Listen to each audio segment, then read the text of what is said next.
ವಿಚಾರದಲ್ಲಿ ನಿಮಗೆ bottom of the deck ಬಂದಿರುವಂತಹದ್ದು ಇಂಪ್ರೆಸ್ ಕಾರ್ಡ್ ಬಂದಿದೆ. ಸೊ ಇಂಪ್ರೆಸ್ ಕಾರ್ಡ್ ಏನನ್ನು ರೆಪ್ರೆಸೆಂಟ್ ಮಾಡುತ್ತೆ? ಕೆಲವೊಂದು ರೀತಿಯ ನಿಮ್ಮ ಲವ್ ಲೈಫಿನ ವಿಚಾರದಲ್ಲಿ ಶಾಂತವಾಗಿರ್ಬೇಕು, ಸಮಾಧಾನವಾಗಿರ್ಬೇಕು, ಒಂದು ಪ್ರೀತಿ ಇರಬೇಕು ಅನ್ನುವಂತಹದ್ದು, ಮತ್ತೆ ಒಂದು ಸ್ಟೇಬಲ್ ಆಗಿರ್ಬೇಕು ಅನ್ನುವಂತಹ ರೀತಿಯಲ್ಲಿ ನೀವು ಆಲೋಚನೆಯನ್ನು ಮಾಡ್ತಾ ಇರುವಂತಹದ್ದು ಬಾಟಮ್ ಆಫ್ ದ ಡೆಕ್ ಅಲ್ಲಿ ರೆಪ್ರೆಸೆಂಟ್ ಆಗ್ತದೆ. ಲೈಫಿನ ವಿಚಾರದಲ್ಲಿ ನಿಮ್ಮ ಪಾಸ್ಟಿನಲ್ಲಿ ಕೆಲವೊಂದು ರೀತಿಯ ಕೆಲವೊಬ್ಬರಿಗೆ ಸೋಲ್ಮೇಟ್ ಕನೆಕ್ಷನ್ ಅನ್ನ ರೆಪ್ರೆಸೆಂಟ್ ಮಾಡ್ತಾ ಇದೆ ಕೆಲವೊಬ್ಬರಿಗೆ. ಓಕೆನಾ? ನಿಮ್ಮ ಪ್ರೀತಿಯಲ್ಲಿ ಒಂದು ರೀತಿಯ ಬಾಂಡೇಜ್ ಇರುವಂತಹದ್ದು ರೆಪ್ರೆಸೆಂಟ್ ಆಗ್ತಾ ಇದೆ. ಹಾರ್ಮೋನಿಗಳು ಇರುವಂತಹದ್ದು ರೆಪ್ರೆಸೆಂಟ್ ಆಗ್ತದೆ ಕೆಲವೊಬ್ಬರಿಗೆ. ಓಕೆನಾ? ಮತ್ತೆ ಕೆಲವೊಬ್ಬರಿಗೆ ನಿಮ್ಮ ಲವ್ ಲೈಫ್ ನ ವಿಚಾರದಲ್ಲಿ ಥರ್ಡ್ ಪಾರ್ಟಿ ಸಿಚುಯೇಷನ್ ಅನ್ನ ರೆಪ್ರೆಸೆಂಟ್ ಆಗ್ತಾ ಇದೆ. ಓಕೆನಾ? ಥರ್ಡ್ ಪಾರ್ಟಿ ಸಿಚುಯೇಷನ್ಸ್ ಅನ್ನ ರೆಪ್ರೆಸೆಂಟ್ ಮಾಡ್ತದೆ ನಿಯರ್ ಪಾಸ್ಟಿನಲ್ಲಿ ನಿಮಗೆ. ನೆಕ್ಸ್ಟ್ ಕಾರ್ಡ್ ಬಂದಿರುವಂತಹದ್ದು ಪೇಜ್ ಆಫ್ ಸೋರ್ಟ್ಸ್ ಬಂದಿದೆ. ಥರ್ಡ್ ಕಾರ್ಡ್ ಬಂದಿರುವಂತಹದ್ದು ಯಾವುದು? ನಿಮಗೆ ಪೇಜ್ ಆಫ್ ಸೋರ್ಟ್ಸ್ ಬಂದಿದೆ. ಸೊ ಕ್ಯೂರಿಯಾಸಿಟಿ ಇದ್ದಂತಹ, ನಿಮ್ಮ ಲವ್ ಲೈಫಿನ ವಿಚಾರದಲ್ಲಿ ಒಂದು ಕ್ಯೂರಿಯಾಸಿಟಿ ಇದ್ದಂತಹ, ಒಂದು ರೀತಿಯ ಬಾಂಡೇಜ್ ಇದ್ದಂತಹ, ಸ್ವಲ್ಪ ನೀವು ಮಾತಾಡಿರುವಂತಹ ಸಾಧ್ಯತೆಗಳು ರೀಸೆಂಟ್ ಪಾಸ್ಟ್ ನಲ್ಲಿ ರೆಪ್ರೆಸೆಂಟ್ ಆಗ್ತಾ ಇದೆ. ಸೊ ನಿಮ್ಮ ಲವ್ ಲೈಫಿನ ವಿಚಾರವಾಗಿ ಒಂದು ರೀತಿಯ ಬಾಂಡೇಜ್ ಇರುವಂತಹದ್ದು, ನೀವು ಕೆಲವೊಬ್ಬರಿಗೆ ಥರ್ಡ್ ಪಾರ್ಟಿ ಸಿಚುಯೇಷನ್ ಮತ್ತೆ ಕೆಲವೊಬ್ಬರಿಗೆ ಸೋಲ್ಮೇಟ್ ಕನೆಕ್ಷನ್ ಅನ್ನ ರೆಪ್ರೆಸೆಂಟ್ ಮಾಡ್ತಾ ಇದೆ. ಮತ್ತೆ ನಿಮ್ಮ ಲವ್ ಲೈಫಿನ ವಿಚಾರದಲ್ಲಿ ನೀವು ಮಾತಾಡಿರುವಂತಹದ್ದು ಕೂಡ ಕೆಲವೊಂದು ರೀತಿಯ ಮಾತುಕತೆಗಳು ಆಡಿರುವಂತಹದ್ದು, ಹೊಸ ಐಡಿಯಾಗಳನ್ನ ಮಾಡಿರುವಂತಹದ್ದು ಇಲ್ಲಿ ರೆಪ್ರೆಸೆಂಟ್ ಆಗ್ತದೆ. ಮೇ ಬಿ ನೀವು ಫ್ರೆಂಡ್ಸ್ ಗಳ ಮೂಲಕ ನೀವು ನಿಮ್ಮ ಪರ್ಸನ್ ಅನ್ನ ಭೇಟಿಯಾಗಿರಬಹುದು. ಯಾವುದೋ ಕೆಲವೊಂದು ಫಂಕ್ಷನ್ ಗಳಲ್ಲಿ ನೀವು ನಿಮ್ಮ ಪರ್ಸನ್ ಅನ್ನ ಭೇಟಿಯಾಗಿರುವಂತಹ ಸಾಧ್ಯತೆಗಳು ಇದೆ ಅನ್ನೋದನ್ನ ನಿಮ್ಮ ಪಾಸ್ಟ್ ನಲ್ಲಿ ರೆಪ್ರೆಸೆಂಟ್ ಮಾಡ್ತಾ ಇದೆ. ನೆಕ್ಸ್ಟ್, ಅಟ್ ಪ್ರೆಸೆಂಟ್ ನಲ್ಲಿ ಯಾಕೋ ನಿಮ್ಮ ಲವ್ ಲೈಫಿನ ವಿಚಾರದಲ್ಲಿ ಫೀಲಿಂಗ್ ಲೆಫ್ಟ್ ಔಟ್ ಆಗಿರುವಂತಹ ಸಾಧ್ಯತೆಗಳು ರೆಪ್ರೆಸೆಂಟ್ ಆಗ್ತಾ ಇದೆ. ಅಟ್ ಪ್ರೆಸೆಂಟ್ ನಲ್ಲಿ ಯಾಕೋ ಕೆಲವೊಂದು ರೀತಿಯ ಚಿಂತೆಗಳಿರುವಂತಹದ್ದು, ವರೀಸ್ಗಳಿರುವಂತಹದ್ದು, ಬೇಜಾರಿನಲ್ಲಿ ನಿಮ್ಮ ಲವ್ ಲೈಫಿನ ವಿಚಾರದಲ್ಲಿ ಇರುವಂತಹದ್ದು ರೆಪ್ರೆಸೆಂಟ್ ಆಗ್ತಾ ಇದೆ.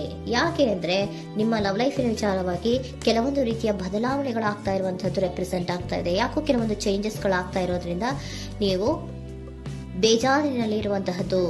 ನಿಮ್ಮ ಲವ್ ಲೈಫಿನ ವಿಚಾರವಾಗಿ ಯಾಕೋ ಪರಿಸ್ಥಿತಿಗಳು ಅಷ್ಟು ಚೆನ್ನಾಗಿಲ್ಲದೆ ಇರುವಂತಹದ್ದು ರೆಪ್ರೆಸೆಂಟ್ ಆಗ್ತಾ ಇದೆ. ಯಾಕೋ ಕೆಲವು ಬದಲಾವಣೆಗಳು, ಚೇಂಜಸ್ಗಳು ಆವಾಗಿಂದ ಆವಾಗಲೇ ಆಗ್ತಾ ಇರುವಂತಹದ್ರಿಂದ ನಿಮಗೆ ಬೇಜಾರಾಗಿರುವಂತಹದ್ದು ರೆಪ್ರೆಸೆಂಟ್ ಆಗ್ತಾ ಇರೋದು. ಮತ್ತೆ ಥರ್ಡ್ ಕಾರ್ಡ್ ಬಂದಿರುವಂತಹದ್ದು ಕ್ವೀನ್ ಆಫ್ ವ್ಯಾಂಡ್ಸ್ ಬಂದಿದೆ. ಸೊ ಕ್ವೀನ್ ಆಫ್ ವ್ಯಾಂಡ್ಸ್ ಏನಕ್ಕೆ ನಿಮಗೆ ಪದೇ ಪದೇ ಚೇಂಜಸ್ಗಳಾಗ್ತಾ ಇದೆ? ಆ ಚೇಂಜಸ್ಗಳಿಂದ ಯಾಕೋ ಕೆಲವೊಂದು ರೀತಿಯ ವೇರಿಯೇಷನ್ಗಳು ಆಗ್ತಾನೆ ಇರೋದ್ರಿಂದ ನಿಮಗೆ ಬೇಜಾರಾಗ್ತಾ ಇದೆ.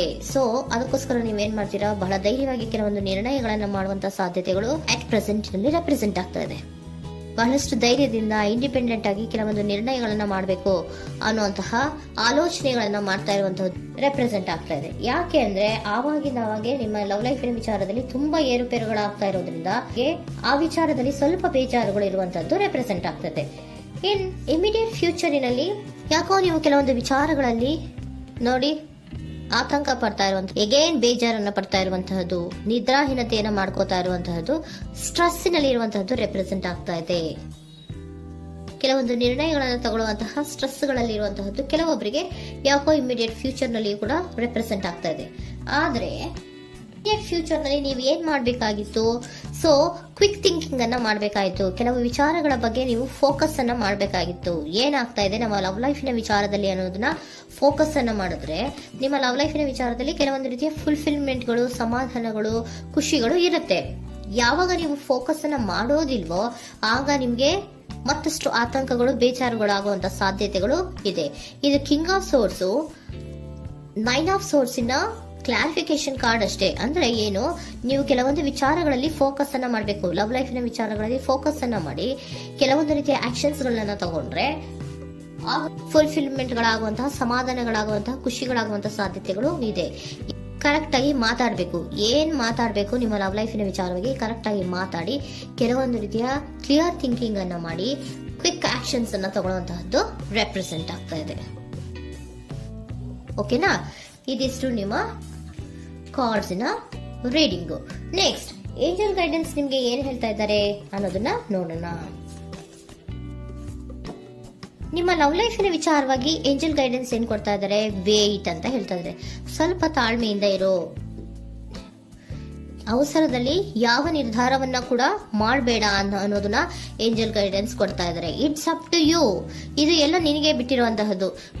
ಬೇಗ ಬೇಗ ಕೆಲವೊಂದು ನಿರ್ಧಾರಗಳನ್ನ ಕ್ವಿಕ್ ಥಿಂಕಿಂಗ್ ಅನ್ನ ಮಾಡಿದ್ರು ಕರೆಕ್ಟ್ ಆಗಿ ಕ್ಲಿಯರ್ ಥಿಂಕಿಂಗ್ ಅನ್ನ ಮಾಡಬೇಕು. ಸೊ ಕ್ಲಿಯರ್ ಥಿಂಕಿಂಗ್ ಅನ್ನ ಮಾಡೋದಕ್ಕೆ ಲವ್ ಲೈಫ್ ನ ವಿಚಾರವಾಗಿ ಸ್ವಲ್ಪ ಟೈಮು ಬೇಕಾಗುತ್ತೆ. ಅದಕ್ಕೋಸ್ಕರನೇ ಏಂಜಲ್ ಗೈಡೆನ್ಸ್ ನಿಮ್ಗೆ ಏನ್ ಕೊಡ್ತಾ ಇದ್ದಾರೆ, ಸ್ವಲ್ಪ ವೇಟ್ ಮಾಡಿ. ಇಟ್ಸ್ ಅಪ್ ಟು ಯು, ಇದು ನಿಮ್ಗೆ ಬಿಟ್ಟಿರುವಂತಹದ್ದು. ಪರ್ಫೆಕ್ಟ್ ಟೈಮಿಂಗ್, ಕೆಲವೊಂದು ವಿಚಾರಗಳಿಗೆ ಪರ್ಫೆಕ್ಟ್ ಟೈಮಿಂಗ್ ಅನ್ನೋದು ಅಥವಾ ಡಿವೈನ್ ಟೈಮಿಂಗ್ ಅನ್ನೋದು ಬರಬೇಕು. ಆಗ ಕೆಲವೊಂದು ನಿರ್ಣಯಗಳನ್ನ ಮಾಡಬಹುದು. ಸ್ವಲ್ಪ ನೀವು ಈಗ ಯಾವುದೇ ರೀತಿಯ ಅವಸರದ ನಿರ್ಧಾರಗಳನ್ನು ಮಾಡೋದು ಬೇಡ ಅಂತ ಹೇಳ್ತಾ ಇದ್ದಾರೆ. ಓಕೆ, ಸರೆಂಡರ್ ಕಾರ್ಡ್ ಏನ್ ಹೇಳ್ತಾ ಇದ್ದಾರೆ ಅನ್ನೋದನ್ನ ನೋಡೋಣ. So surrender frustration doesn't open any doors. The key to resolving a dilemma, dissolving a block, is to take a breath, center yourself and regroup so may approach the situation more calmly.